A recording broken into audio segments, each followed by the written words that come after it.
Assalamualaikum warahmatullahi taala wabarakatuh. Bismillahirrahmanirrahim. Alhamdulillah wassalatu wassalamu ala sayyidina Muhammad wa ala alihi washabihi ajmain. Rabbi shrah li sadri wa yassir li amri wahlul 'uqdatam min lisani yafqahu qawli. Subhanaka la ilma lana illa ma 'allamtana innaka antal alimul hakim. Pertama-tama kali marilah kita bersyukur kehadrat Allah Subhanahu wa taala kerana dengan limpah kurnianya maka kita masih lagi hidup dalam lingkungan iman Islam dan ihsan. Dan sama-sama kita bertaubat kepada Allah Taala akan segala dosa yang telah kita lakukan sama ada kita sedar ataupun tidak. Pada video-video yang lalu saya telah menjabarkan tentang hakikat perjalanan ma'rifatullah yang dialami oleh ahli-ahli tarekah sufiah. Ya. Bermula daripada jazbah, syuhud, fana, musyahadah dan tajalli.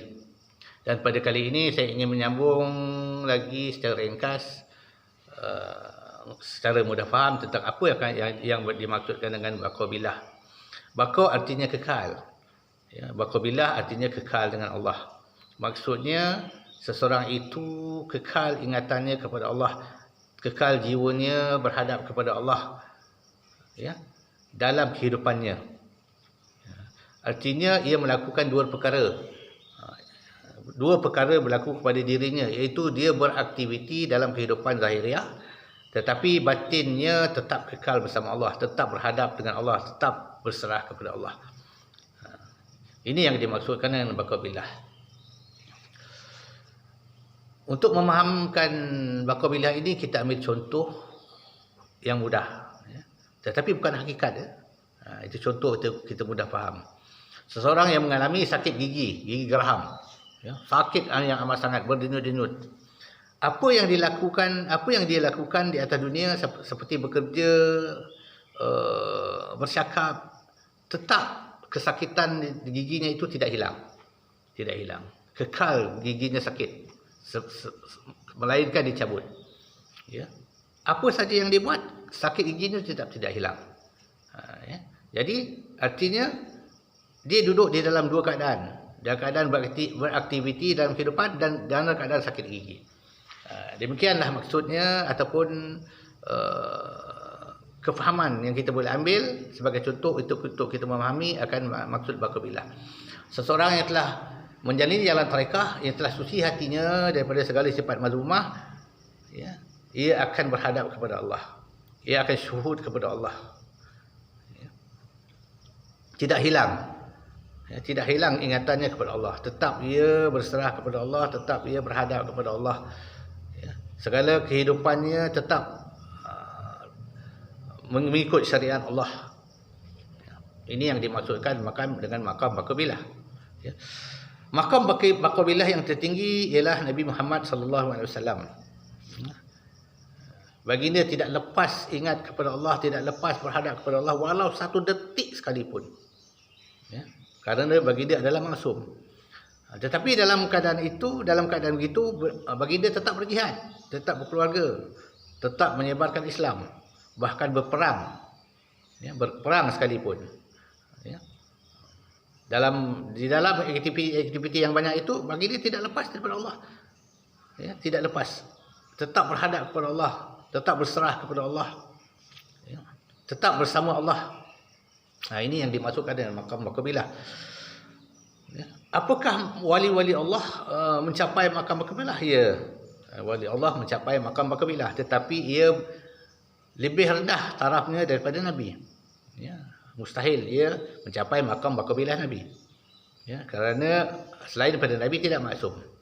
Ya. Tetap hatinya akan tergerak kepada dunia, tetapi segera ia bertaubat. Sedia ia mencela akan dirinya. Bahkan ada yang mengatakan, jikalau aku teringat kepada selain daripada Allah, aku hukumkan diriku ini fasik atau kafir. Ya. Dengan arti kata yang lain, mereka ingin menjaga maqam baqa billah itu supaya tidak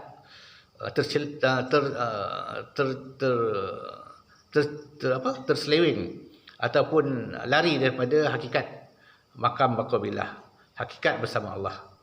Ya. Tetapi kita tidak boleh berkata dengan kalam tersebut, kerana kita tidak mencapai maqam baqa billah. Nanti kita tak pasal-pasal kita akan jadi kafir, ya, kerana kata-kata kita sendiri. Ya, jadi hendaklah difaham bahawa maqam baqa billah ini adalah kemuncak kemuncak ihwal perjalanan tarekah, perjalanan kerohanian seseorang. Ya. Maka hendaklah difaham, ya, supaya kita tidak tersalah.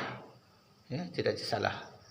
Supaya kita tidak tersangka-sangka ataupun tidak terkhayal kita belum mencapai maqam baqabilah, kita berkata kita telah mencapai, ataupun kita berkata kita jikalau seseorang itu ingat selain pada Allah akan jadi kafir, atau berkata wujud selain pada Allah syirik. Ya, tidak. Ya. Jadi maqam baqabilah ini hanya tercapai apabila telah suci dirinya daripada hawa dan nafsu amarah, kemudian mengalami jazbah, kemudian mengalami maqam syuhud, kemudian mengalami ia akan maqam musyahadah.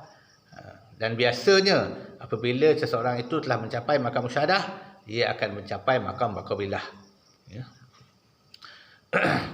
Kerana orang-orang yang telah mencapai maqam baqabilah ini, ia sentiasa ingat kepada Allah, sentiasa berserah kepada Allah, sentiasa dirinya berhadap kepada Allah. Dia tidak inginkan dunia, melainkan sekadar hajat, melainkan sekadar melepaskan keperluan dirinya dan keluarga dia. Ya. Jadi itulah yang dimaksudkan dengan hakikat maqam baqabilah, yang dicapai oleh orang-orang yang biasanya yang menjalani jalan tarekah sufiah, ya, jalan mujahadah akan nafs, jalan untuk mencapai ma'rifatullah dengan sebenar-benar ma'rifah. Sekian dulu, wabillahi taufik wal hidayah. Assalamualaikum warahmatullahi wabarakatuh.